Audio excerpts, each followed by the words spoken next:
Selamat malam semua, selamat datang dan selamat bergabung di channel saya. Pada malam kali ini, saya akan memberikan informasi tentang bagaimana cara membuat CV yang baik dan benar melalui handphone.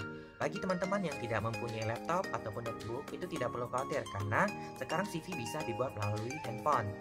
Nanti saya akan kasih tahu caranya mulai dari awal sampai dengan tahap akhir sehingga CV teman-teman itu bisa menarik perhatian perusahaan. Bagi teman-teman yang sedang mencari pekerjaan, CV ini sangat penting ya, karena CV ini adalah dokumen yang berisi tentang informasi seseorang yang bertujuan untuk mempromosikan diri sehingga perusahaan tersebut tertarik dengan profil teman-teman. Di sini ada kata-kata promosi ya, artinya teman-teman harus bisa mempromosikan diri teman-teman sehingga teman-teman layak untuk mengisi posisi tersebut. Ingat ya teman-teman, yang melamar pekerjaan itu bukan satu atau dua orang, tetapi banyak. Jadi teman-teman harus bisa menarik perhatian perusahaan dan mampu untuk bersaing dengan pelamar yang lainnya. Oke, tanpa harus bercerita panjang, saya akan kasih tahu caranya bagaimana cara membuat CV melalui handphone yang bisa menarik perhatian perusahaan.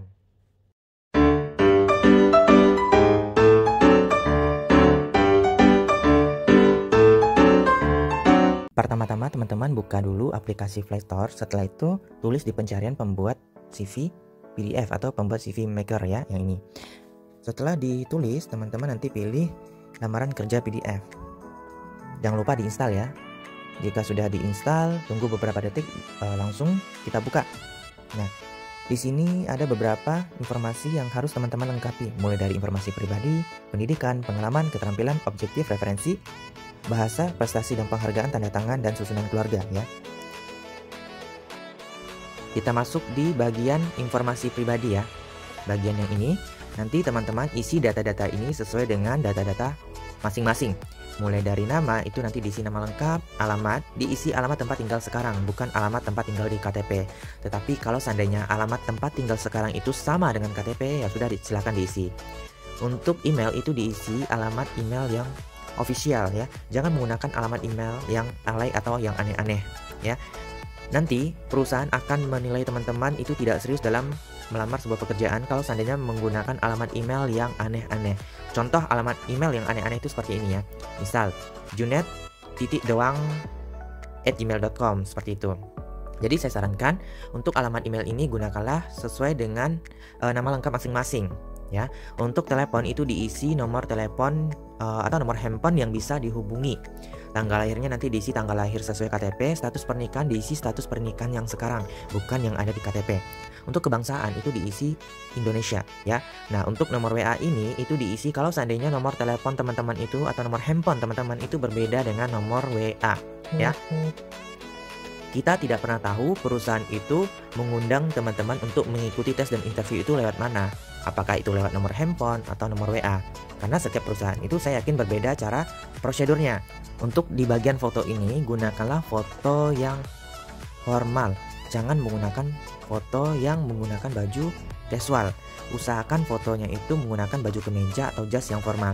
Di sini juga HR bisa menilai teman-teman apakah teman-teman itu serius atau tidak melamar pekerjaan ya. Jadi saya sarankan pasanglah foto yang formal menggunakan baju kemeja atau jas ya. Kalau seandainya tidak punya jas, ya sudah pakailah baju kemeja yang formal ya.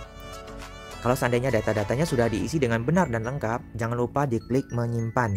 Tapi dipastikan dulu datanya sudah benar ya. Masuk ke bagian pendidikan ya.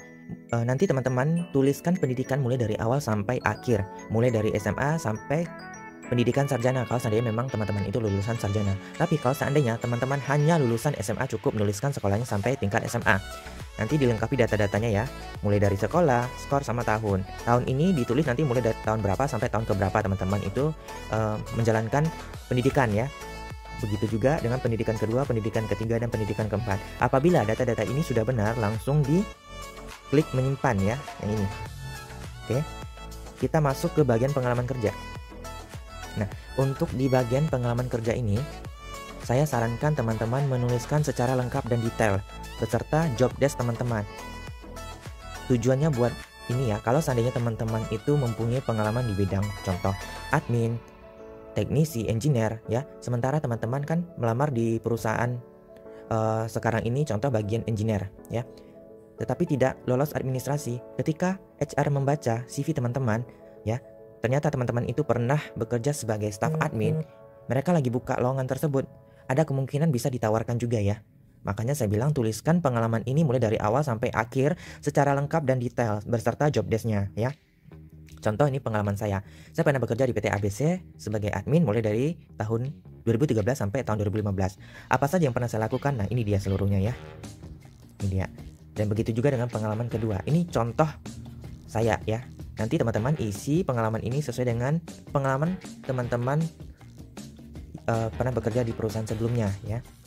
Setelah itu pastikan data-datanya sudah benar. Jika sudah benar langsung diklik menyimpan. Kita masuk ke bagian keterampilan ya. Ini lebih ke soft skill sih kalau menurut saya ya. Tergantung nanti teman-teman itu mau menambahkannya apa. Ini lebih ke masing-masing pribadi orang ya.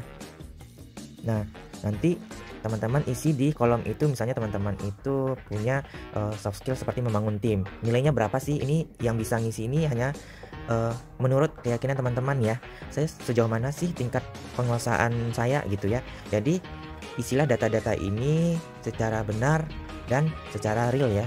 Takutnya nanti kalau seandainya teman-teman isi tidak serius, itu bakal ditanya gitu dan bakal dites sama HR ya. Apabila datanya sudah benar, nanti klik menyimpan. Selanjutnya kita masuk ke bagian objektif. Bagian objektif ini lebih ke bagian tujuan karir teman-teman. Ini nanti diisi apa sih tujuan karir teman-teman itu ya. Kalau seandainya nanti teman-teman sudah menuliskan tujuan karir teman-teman, jangan lupa disimpan datanya, klik menyimpan. Selanjutnya kita mengisi bagian referensi. Bagian referensi ini diisi atasan teman-teman di perusahaan sebelumnya ya. Nanti diisi nama beliau siapa, judul pekerjaan itu diisi posisi beliau itu sebagai apa, nama perusahaan diisi juga, terus alamat emailnya diisi kalau ada, dan nomor handphone diisi juga ya. Ini nomor handphone beliau ya, bukan nomor handphone teman-teman. Tujuan dari referensi ini kalau seandainya misal teman-teman itu sudah masuk ke tahap interview ya, atau sudah hampir diterima lah. Biasanya sebagian perusahaan itu bakal mengkonfirmasi ke perusahaan sebelumnya. Mereka akan menanyakan beberapa pertanyaan. Yang pertama, apakah memang benar teman-teman itu pernah bekerja di perusahaan sebelumnya? Itu yang pertama. Yang kedua, hubungan teman-teman dengan rekan kerja dan atasan, apakah baik hubungannya atau tidak ya. Dan yang ketiga, kinerja teman itu seperti apa sih? Apakah teman-teman itu orangnya bertanggung jawab atau tidak? Itu bakal ditanya ya. Jadi ini pilihan sih menurut saya. Kalau diisi lebih baik, namun kalau seandainya tidak diisi pun juga tidak masalah. Ini pilihan buat teman-teman ya. Kalau seandainya data-datanya sudah benar, silakan disimpan. Untuk selanjutnya kita masuk ke bagian bahasa. Untuk bagian bahasa ini ditulis apabila teman-teman menguasai bahasa asing, contohnya bahasa Inggris atau bahasa Mandarin. Ini merupakan salah satu poin nilai plus teman-teman terhadap perusahaan. Jadi ada bahan pertimbangan nanti kalau seandainya teman-teman itu bisa dipanggil untuk interview. Tapi kalau seandainya teman-teman tidak menguasai bahasa asing, saya sarankan jangan ditulis, karena kalau seandainya teman-teman tulis, tapi nanti pada saat interview dites, itu HR akan menilai teman-teman berbohong. Nah, untuk penilaiannya ini tergantung dari masing-masing orang. Misal teman-teman bisa berbahasa Inggris. Nah, teman-teman nilai sendiri nih sampai sejauh mana kemampuan berbahasa Inggris teman-teman ya. Ini menurut saya sih nilai ini lebih ke pribadi setiap orang ya. Nah, setelah ditulis jangan lupa disimpan. Lanjut ke prestasi dan penghargaan. Untuk prestasi dan penghargaan ini nanti ditulis apabila teman-teman pernah mendapatkan prestasi atau penghargaan. Contoh, lomba menyanyi tingkat provinsi. Saya sarankan sih untuk prestasi dan penghargaan ini ditulis apabila teman-teman memang pernah menang lomba dan mendapatkan sertifikat ya. Karena nanti kalau seandainya HR akan melihat tapi ternyata buktinya tidak ada, sama aja berbohong sih. Tapi ini hanya pilihan ya, ini tidak diwajibkan setiap orang. Kalaupun ada ini lebih bagus, jadi ada nilai plusnya teman-teman di mata HR ya. Apabila sudah ditulis jangan lupa disimpan. Dan yang terakhir kita masuk ke tanda tangan. Nanti jangan lupa ditanda tangan ya. Setelah ditanda tangan langsung klik disimpan. Setelah selesai teman-teman isi seluruh bagian-bagian ini, jangan lupa dicek kembali, siapa tahu ada yang salah. Dicek 2 kali ya, jangan sampai ada yang salah. Setelah dicek, langsung diklik ikon mata yang ada tulisan lihat CV di bagian bawah ya. Nah, ini ada beberapa template. Teman-teman nanti pilih sesuaikan dengan selera masing-masing. Biasanya sih saya milih nomor 31 ya. Yang ini. Setelah dipilih, tunggu beberapa detik, langsung muncul CV-nya. Sebelum diunduh, coba diklik dulu pratinjau gambar kaca pembesar yang ada di bagian bawah ya. Teman cross check kembali apakah sudah benar semua. Jika sudah benar, langsung klik unduh. selesai ya pembuatan CV-nya ya lewat handphone. Baiklah teman-teman, sampai di sini dulu pembahasan video saya pada malam kali ini. Semoga apa yang saya share itu bermanfaat buat teman-teman. Dan teman-teman yang sedang mencari pekerjaan bisa mendapatkan pekerjaan secepatnya sesuai dengan keinginan dan harapan masing-masing. Jangan lupa nantikan selalu video dari saya. Semoga bermanfaat buat teman-teman ya. Sampai ketemu di video selanjutnya.